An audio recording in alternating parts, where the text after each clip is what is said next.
জল বাঁধরা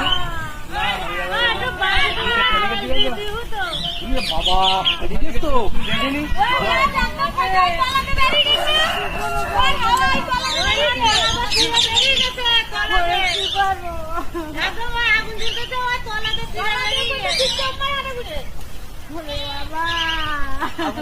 আগুন দিয়ে যাবে